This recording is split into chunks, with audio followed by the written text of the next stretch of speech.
قیامت کے دن دو آدمیوں کو دیکھ کر میرا اللہ بڑا ہی خوش ہوگا، بڑا ہی راضی ہوگا۔ پتہ ہے یہ دو آدمی کون ہوں گے؟ ایک قاتل ہوگا، دوسرا مقتول ہوگا۔ اس قاتل اور مقتول کو دیکھ کر میرا اللہ اتنا خوش ہوگا، ان پر اتنا راضی ہوگا کہ میرا اللہ فرشتوں کو حکم دے گا، فرشتوں جنت کے دروازے کھول دو، اس قاتل اور مقتول دونوں کو جنت میں جانے دو۔ فرشتے عرض کریں گے یا باری تعالیٰ، مقتول تو چلو جائے جنت میں، یہ مظلوم تھا، اس پر ظلم کیا گیا، اس کو قتل کیا گیا۔ مقتول تو چلو جائے جنت میں، قاتل جنت میں کیوں جا رہا ہے؟ قاتل کا جنت میں جانے کی وجہ کیا ہے؟ میرا اللہ فرمائے گا تم نہیں جانتے فرشتوں، بس جنت کے تمام دروازے کھول دو، ان دونوں کو جنت میں جانے دو۔ معاملہ تو بڑا ہی تعجب خیز ہے، صحیح بات تو بڑی ہی تعجب کن ہے۔ آؤ چلتے ہیں حضرت سیدنا علی المرتضیٰ شیر خدا کرم اللہ وجہ الکریم سے پوچھتے ہیں، یا علی یا امیر المومنین، آپ بتائیں نا ہمیں کہ یہ دونوں جنت میں کیسے جا رہے ہیں؟ قاتل جنت میں کیوں جا رہا ہے؟ حضرت سیدنا علی المرتضیٰ شیر خدا کرم اللہ وجہ الکریم فرماتے ہیں، معاملہ اصل میں یہ ہوگا، وجہ اصل میں یہ ہوگی کہ جو مقتول ہوگا یہ وہ مقتول ہوگا جو اللہ کی راہ میں جہاد کے لیے نکلے گا، دین کے لیے، کافروں سے لڑنے کے لیے نکلے گا، کافروں سے جھگڑنے کے لیے نکلے گا۔ اس مومن کو اللہ کی راہ میں جہاد کرنے والے شخص کو قتل کر دیا جائے گا، یہ شہید ہو جائے گا۔ اس مومن کو قتل کر دیا جائے گا، اس کو شہید کر دیا جائے گا، بس شہید ہونے کی وجہ سے آج یہ جنت کا مستحق ہو گیا۔ اب جو قاتل ہوگا، قاتل جنت میں کیوں جا رہا ہے؟ جو قاتل ہوگا یہ وہ قاتل ہوگا جس نے اس مومن کو شہید کیا ہوگا۔ اللہ کی راہ میں جہاد کرنے والے اس مومن کو اس قاتل نے شہید کیا ہوگا، یہ جہاد کرنے والا شہید ہو جائے گا، قتل ہو جائے گا اس کے ہاتھوں، وہ تو اس دنیا فانی سے چلا جائے گا۔ پیچھے اس قاتل کو، اس کافر کو میرا اللہ اسلام قبول کرنے کی توفیق دے گا، اس کافر کو میرا اللہ اسلام قبول کرنے کی ہدایت دے گا، توفیق دے گا۔ یہ کافر اللہ تعالیٰ کی دی گئی توفیق سے کلمہ پڑھ کر مسلمان بن جائے گا۔ جب یہ مسلمان بنے گا، اس کو اپنے کیے پر شرمندگی آئے گی، پشیمان رہے گا، ساری زندگی یہ شخص اللہ کی بارگاہ میں روتا رہے گا، توبہ پہ توبہ کرتا رہے گا، مالک میں اپنے کیے پر پشیمان ہوں، میں اپنے کیے پر شرمندہ ہوں، میں زندگی میں تیرے حبیب کے غلاموں کو مارتا رہا، تیرے حبیب کے غلاموں کا خون بہاتا رہا، مالک تو مجھے معاف کر دینا۔ ساری زندگی یہ شخص روتا رہے گا، یہ کافر، یہ قاتل اب تو یہ کلمہ پڑھ کر مسلمان ہو گیا، پھر ساری زندگی یہ حق کا دامن نہیں چھوڑے گا، سچ کا دامن نہیں چھوڑے گا، پھر ساری زندگی اپنے ہاتھوں سے کسی کو ایذا نہیں دے گا، امت محمدیہ کے لیے غلط نہیں سوچے گا، دل میں کینہ حسد نفاق نہیں رکھے گا، ایڑھی مار کے نہیں چلے گا، تکبر نہیں کرے گا، فخر نہیں کرے گا، 5 وقت کی نماز با جماعت ادا کرے گا، پھر قرآن مجید کا دامن نہیں چھوڑے گا، صبر کا دامن نہیں چھوڑے گا، مضبوطی سے پکڑے گا، اللہ کے فرمان پر عمل کرے گا، قرآن کے کہنے پر عمل کرے گا، نبی کے فرمان پر عمل کرے گا، ساری زندگی اب یہ عبادت میں گزارے گا، اللہ کو راضی کرنے کی کام میں گزارے گا، ساری زندگی اللہ اللہ کرنے میں اس کی گزر گئی۔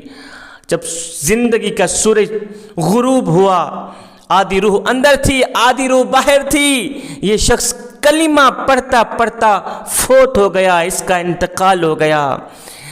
کلمہ پڑھتا پڑھتا، لا الہ الا اللہ محمد الرسول اللہ پڑھتا پڑھتا یہ شخص فوت ہو گیا۔ آج اس کے مرنے کے بعد میرا اللہ اس پر اتنا راضی ہے، اتنا خوش ہے کہ میرا اللہ فرشتوں کو حکم دے رہا ہے، فرشتوں جنت کے دروازے کھول دو، اس قاتل کو بغیر حساب و کتاب کے جنت میں جانے دو۔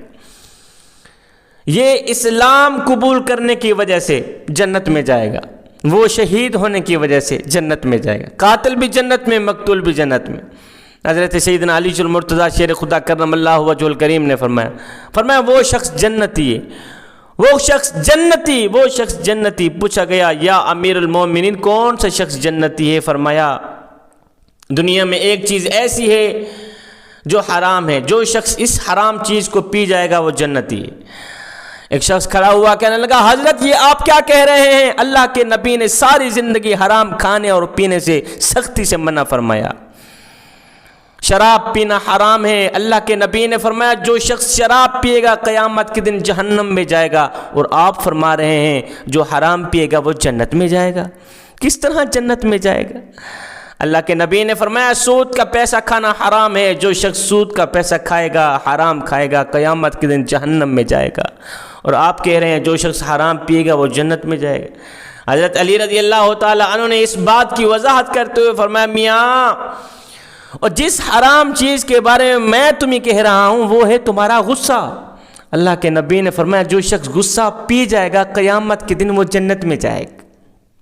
مثال کے طور پر کسی نے کسی کو گالی دی، جس کو گالی پڑی وہ طاقتور تھا، اس کے اندر ہمت تھی، اس کے دل نے چاہا کیوں نہ اس کو ایک دو تھپڑ لگا دوں۔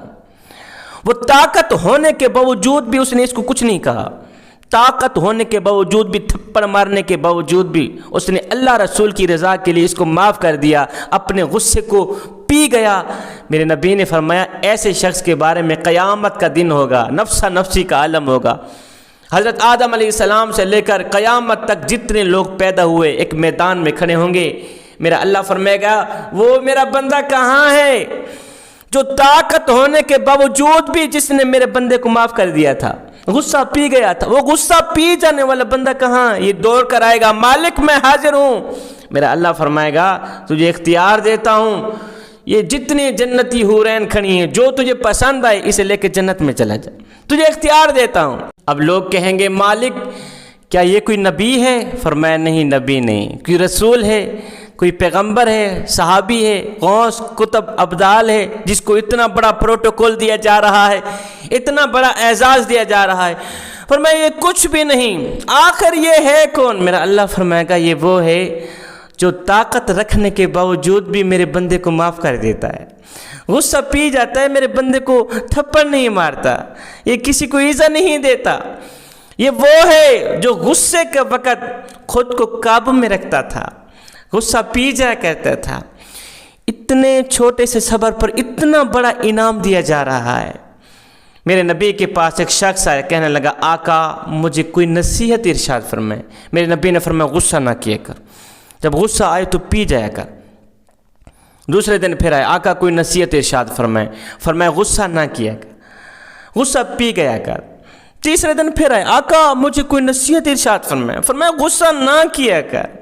اللہ کے رسول نے فرمایا طاقتور اور مضبوط پہلوان وہ نہیں جو دوسرے کو بچھاڑ دے، بلکہ طاقتور اور مضبوط پہلوان وہ ہے جو غصے کے وقت خود کو قابو میں رکھے، خود کو کنٹرول میں رکھے۔ جوانو تم میں طاقتور اور مضبوط مرد وہ نہیں جو غصے کا وقت دوسرے کو بچھاڑ دے، تھپڑ مارے، اس کو ایذا دے، تکلیف دے، نہ نہ نہ۔